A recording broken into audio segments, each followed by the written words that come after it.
Oke, baik. Selamat pagi para mahasiswa.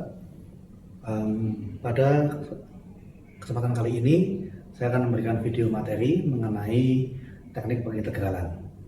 Ya, untuk materi mata kuliah kita sudah mempelajari bagaimana menentukan turunan, kemudian berbagai macam aturan-aturannya, dan kemudian saya juga memberikan lecture notes mengenai pengertian dari integral, baik yang tentu maupun tak tentu. Ya, tentunya integral tak tentu sendiri dapat dipandang sebagai lawan dari turunan, ya, atau anti derivatif, anti turunan. Tentunya beberapa rumus dari integral itu pada akhirnya hanya membalik rumus-rumus dari turunan, ya. Seperti misalkan kalau sinus turunannya cos, lalu cosinus berarti kalau diintegralkan menjadi sinus, atau misalkan tangan diturunkan menjadi sekant kuadrat, berarti integral dari sekant kuadrat adalah tangan. Nah, tetapi seringkali dalam soal-soal integral yang muncul itu adalah fungsi-fungsi yang mungkin tidak mudah untuk diintegralkan secara langsung, atau bahkan tidak ada rumus langsungnya. Nah, oleh karena itu kita membutuhkan beberapa macam teknik pengintegralan. Nah, yang kita akan pelajari hari ini adalah mengenai metode substitusi dan metode integrasi parsial. Ya, sebenarnya masih ada banyak sekali, ya. Ada metode pecah rasional, lalu juga ada substitusi trigonometri dan lain sebagainya. Tetapi karena kebutuhan untuk mata kuliah kita ini lebih ke memperkenalkan konsep dasarnya, jadi yang saya terangkan hanya yang beberapa yang basic saja. Jadi untuk yang di video kali ini saya akan membahas mengenai metode substitusi dan beberapa contohnya. Ya, kalau Anda mengetahui apa itu istilah substitusi gitu, ya, itu kan sebenarnya kan apa ya, seperti penggantian gitu, ya. Kita mengganti. Ya, idenya sebenarnya adalah kita ingin mengubah suatu bentuk integral, mungkin integral itu dalam variabel x menjadi integral dalam variabel yang lain, tetapi itu lebih sederhana atau lebih mudah untuk dikerjakan. Ya, tentu saja kita harus mengubahnya menjadi integral yang ekuivalen. Ya, mungkin kalau yang ini lebih baik kalau langsung dengan contoh gitu, ya. Mungkin saya coba ambilkan, ya, sebuah contoh, yakni integral dari sinus pangkat 4x dikali cosinus x dx.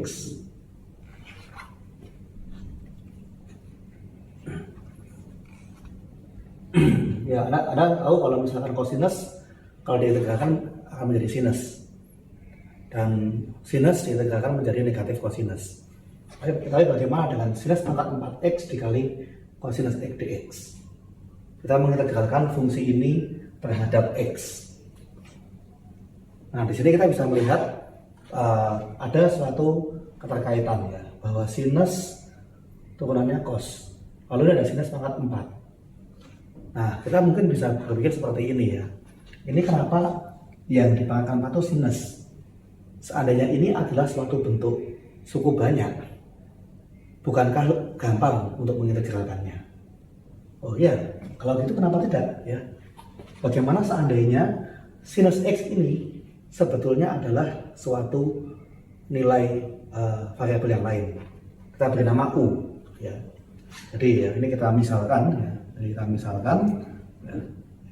Misalkan u itu menggantikan sinus x.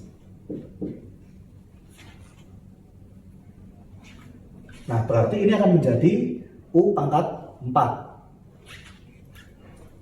Nah, kemudian bagaimana dengan yang cosinus? Nah, kita ingat juga bahwa dx ini artinya adalah diferensial dari x. Kalau ada integral, ada dx-nya, ini berarti integral untuk variabel x.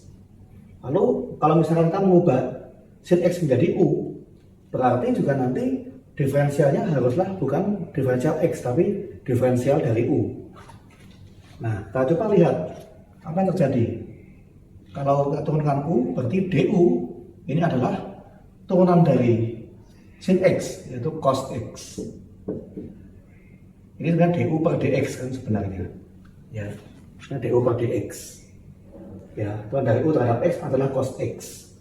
Berarti DU ini sama dengan cosinus X dx. Nah, ini artinya apa? Ternyata bagian yang ini cosinus X dx ini menjadi DU. Ya. Jadi yang sinus pangkat 4x ini menjadi U pangkat 4, lalu yang cosinus X dx menjadi DU.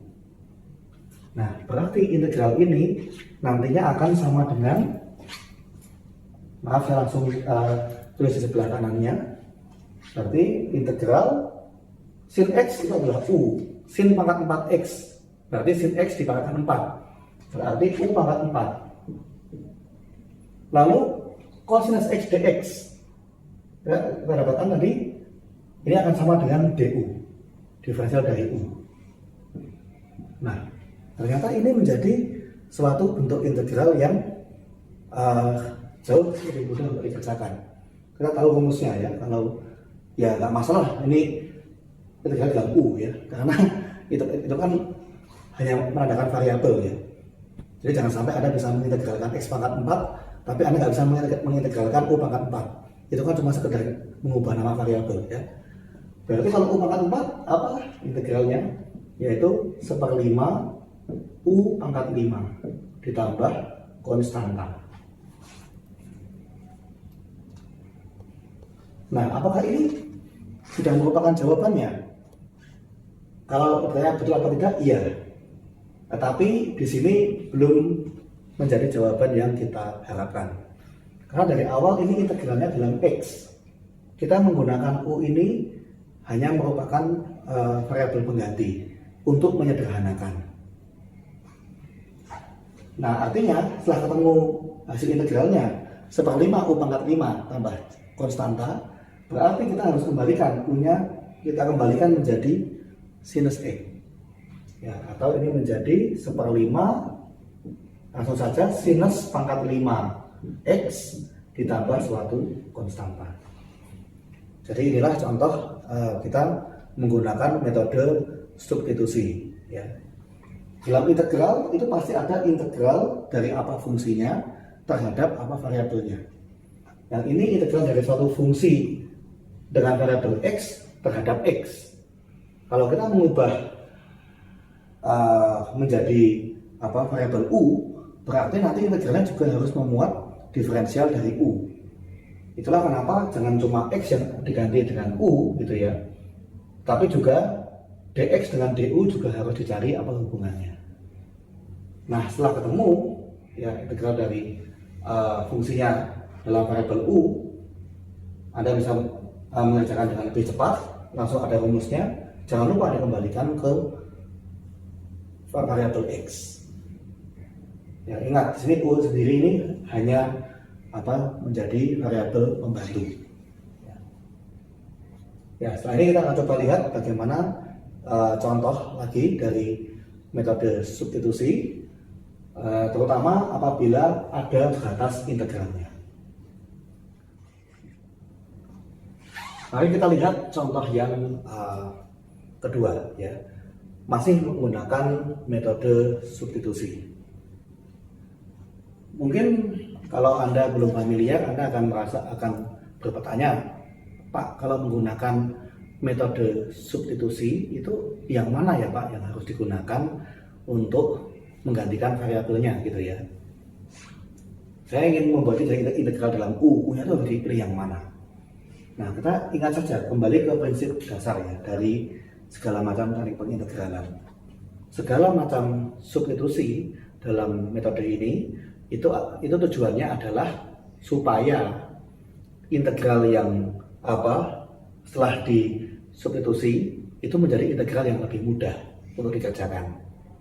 Jadi kalau misalkan Anda mengubah variabelnya dan ternyata hasilnya itu malah lebih rumit daripada soal awalnya, itu berarti Anda sudah salah dalam melakukan substitusi. Tentunya kita yang menyederhanakan gitu ya. Nah, misalnya sekarang saya coba ya, sebuah contoh sekaligus saya kali ini menambahkan batas pengintegralan ya. Jadi ini merupakan integral tentu. Integral dari E pangkat akar X dibagi dengan akar X dikali dx. Integralnya dari X sama dengan 4 sampai X sama dengan 9. Nah, ini ya, eksponensial dari akar X. Ya, kalau E pangkat sesuatu, ya E pangkat U masih bisa untuk kita integralkan. Tapi ini E pangkat akar X. Nah, ini kan mungkin menjadi pengganjal. Ya, jadi idenya itu adalah bagaimana kita menghilangkan para pengganjal ini ya. Nah, jadi E pangkat X ini cukup mengganggu gitu ya. Tapi kalau itu E pangkat X nggak apa-apa, atau E pangkat U tidak apa-apa. Oke, kalau begitu berarti akar X inilah yang harus kita ubah menjadi U ya. Jadi kita misalkan apa?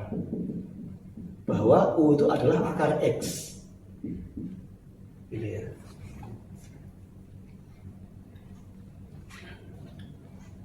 Nah, kemudian di sini kita ingin mencari apa hubungan antara du dengan dx ya. Mungkin siapa tahu kita tidak terlalu nyaman dengan tanda akar, mungkin kita bisa saja dengan kita kuadratkan ya, kita kuadratkan akan menjadi hal yang sama gitu ya.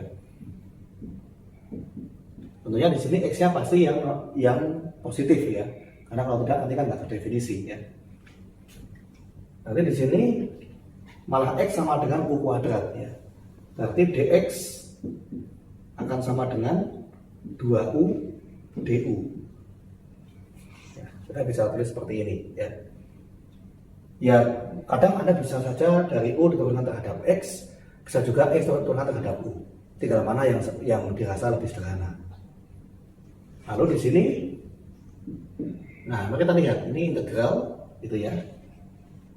E pangkat akar x dikali dengan u, berarti ini jadi E pangkat u dibagi dengan akar x sama dengan u dikali dengan dx adalah 2u du dikali dengan 2u du.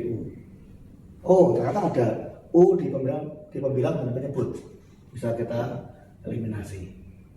Berarti ini sebenarnya hanya menjadi integral dari 2 E pangkat U du. Ya, jadi kita malah mendapatkan suatu bentuk integral yang lebih sederhana. Ya. Jadi bentuk-bentuk yang membuat ini menjadi lebih rumit, menjadi lebih complicated, ya coba kita sederhanakan menjadi satu variabel saja seperti itu. Oh, tapi mana batasnya? Ya. Di sini ada batasnya, tapi di sini saya belum memberikan batas. Oke. Nah, ingat ya, ini integral dari fungsi x, fungsi variabel x dx.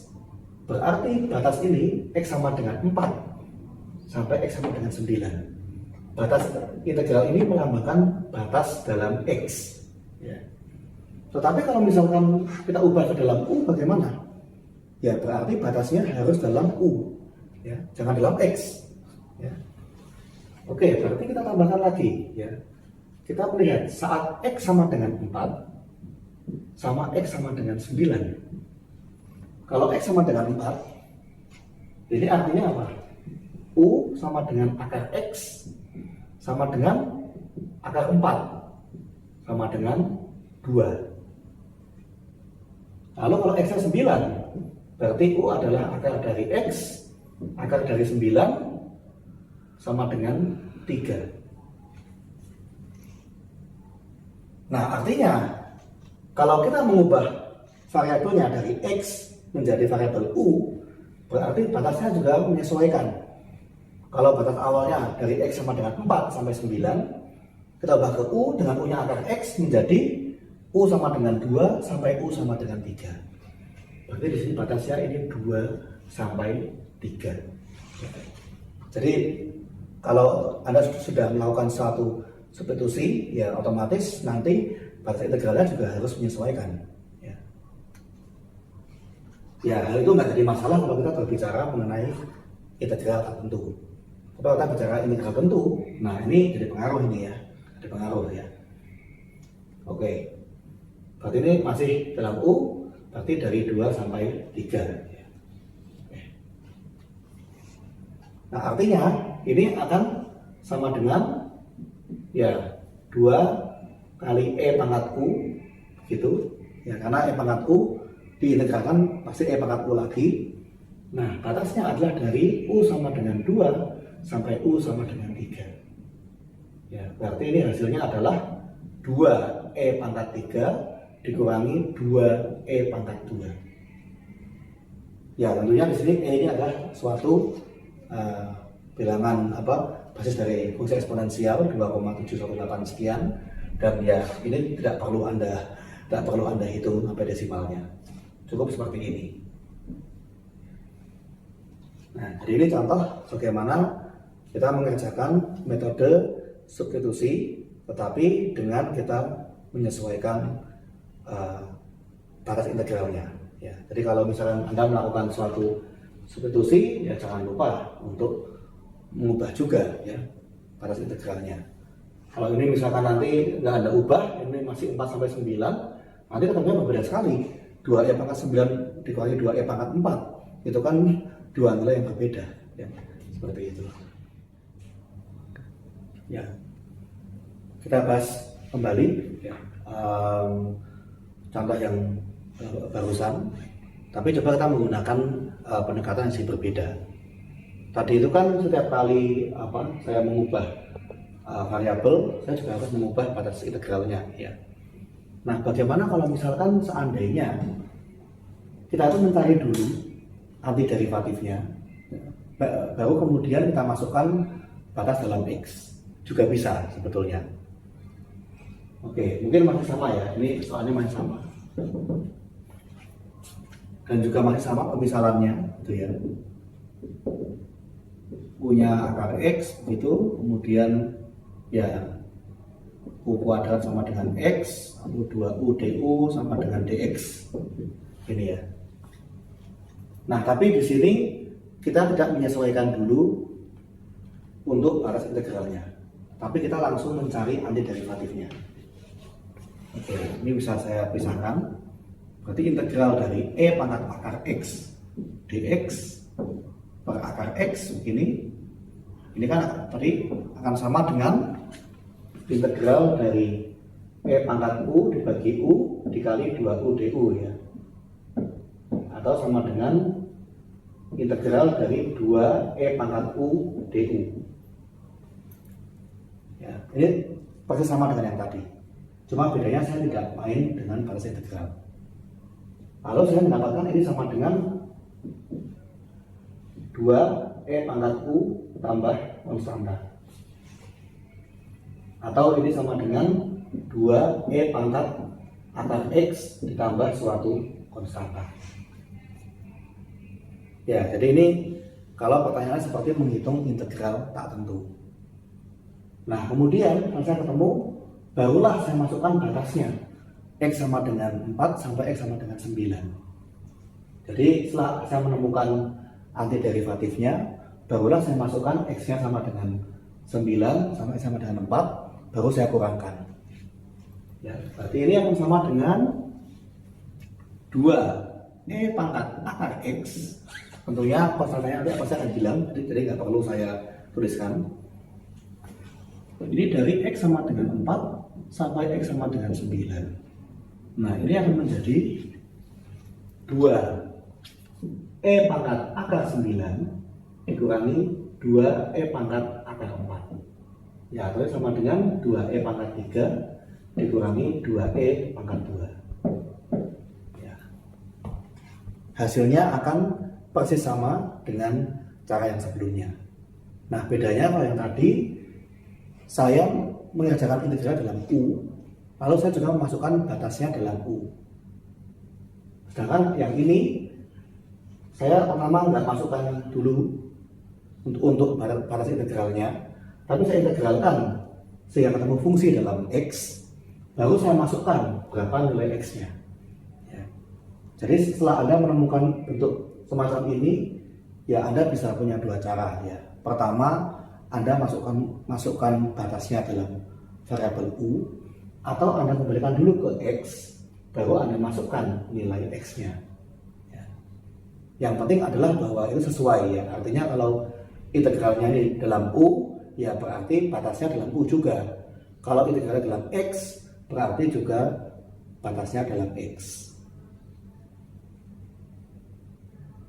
Dan ya Anda bisa menggunakan cara mana yang Anda rasa lebih nyaman gitu ya. Anda bisa menggunakan cara yang pertama maupun cara yang kedua. Ya kalau untuk integral tentu nanti ketemunya juga pasti akan sama. Ya yang pasti ya kalau untuk metode substitusi itu ya sebenarnya ada sedikit unsur coba-coba gitu ya. Anda mungkin bisa mencoba bagaimana kalau X diganti dengan ini, bagaimana kalau dimisalkan U sama dengan ini, dan kadang-kadang Anda juga harus melakukan mungkin 2 kali substitusi baru Anda mendapatkan integral yang sederhana. Itu juga mungkin terjadi. Ya, yang pasti setiap kali Anda melakukan substitusi, Anda memisalkan ya, misalkan X menjadi sesuatu, Dx menjadi apa. Yang terpenting itu adalah bahwa nanti integral yang baru setelah disubstitusi itu haruslah integral yang lebih sederhana dari integral yang sebelumnya. Karena kalau Anda membuatnya menjadi tidak lebih sederhana, itu berarti Anda tidak menyelesaikan masalah. Ya tentunya Anda bisa mencoba dari berbagai macam variasi soal gitu ya, dan Anda mungkin bisa menebak-nebak kira-kira bagian mana yang harus saya substitusikan supaya integral ini menjadi lebih bersahabat untuk dikerjakan. Ya, jadi itu untuk materi mengenai metode substitusi. Setelah ini saya akan sambung dengan video mengenai metode integrasi parsial. Terima kasih.